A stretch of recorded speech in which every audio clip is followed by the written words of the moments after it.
Did you know that every 11 minutes someone is placed on the organ donor list? Working as a nurse, I see a lot of patients who are in end-stage organ failure. Today I would like to talk about understanding organ donation, why you should become a donor, and how to become a donor. Let's start by talking about understanding organ donation.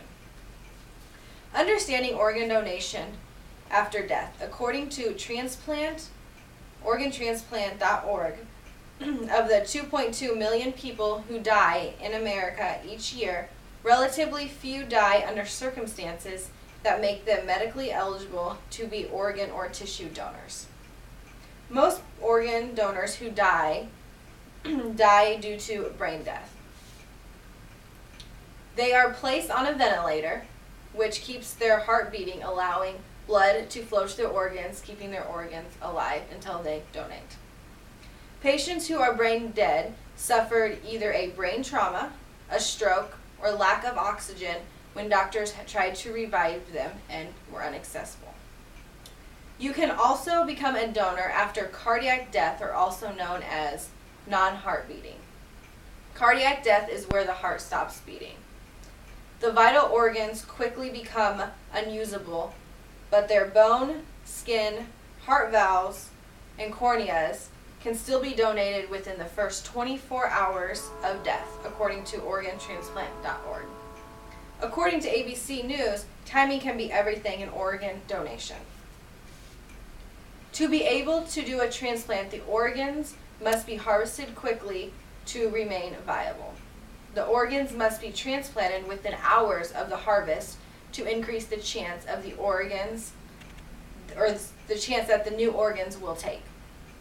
Now let's talk about why you should become a donor. Why should you become a donor? You may save up to 8 lives through organ donation and enhance many others through tissue or donation. According to organdonor.gov, last year alone, organ donors made more than 28,000 transplants possible, and another 1 million people received corneas and other tissue transplants to help them recover from traumas, bone damage, spinal injuries, burns, vision, and hearing loss. But even with that, there are still thousands of people who die each year waiting for an organ transplant. Here are a few facts and statistics about organ donation according to organdonor.gov. I have a chart here that shows, right here it shows the number of people, and down here it shows the year starting in 1989 to 2009. This bottom green line indicates how many donors there are. The middle purple line indicates how many transplants have occurred, and this top gray line indicates how many people are still waiting for a transplant. It shows right there that the gap continues to widen over the years of how many donors there are to how many people are waiting and needing transplants. Also, each day on average, 75 people receive organ transplants.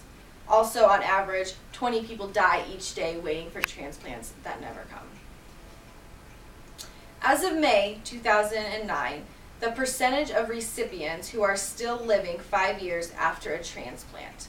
For a kidney transplant, it's 69.3%, heart transplant, 74.9%, liver, 73.8%, and lungs, it's 54.4%. Those percentages are proof that by becoming a donor, you do save lives.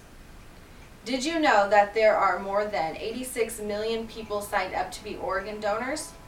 Now let's talk about how you can become a donor today. You can sign up to become a donor today, and here's how. Anyone can be a donor, no matter his or her age or medical history. You need to go to www.iowadonorregistry.org and sign up to become a donor for the state of Iowa. For those residents who do not live in the state of Iowa, you go to organdonor.gov and click on Becoming a Donor. Then you choose the state you live in, and it will transfer you to their home donor registry page to get you signed up. It's that easy. Once you have registered to become a donor, It's helpful to make sure everyone knows that you have chosen to become an organ donor. And here's a few things you can do to help make sure everyone is aware of your decision. You can mark yes on your driver's ID. Tell your family and friends about your decision. Have your decision placed in your advance directive or living will. Now that I have told you about understanding organ donation, why you should become a donor, and how to become a donor, by becoming a donor for organ and tissue, you will be giving a second chance life to someone who is in need. So what are you waiting for? Go and become a donor today.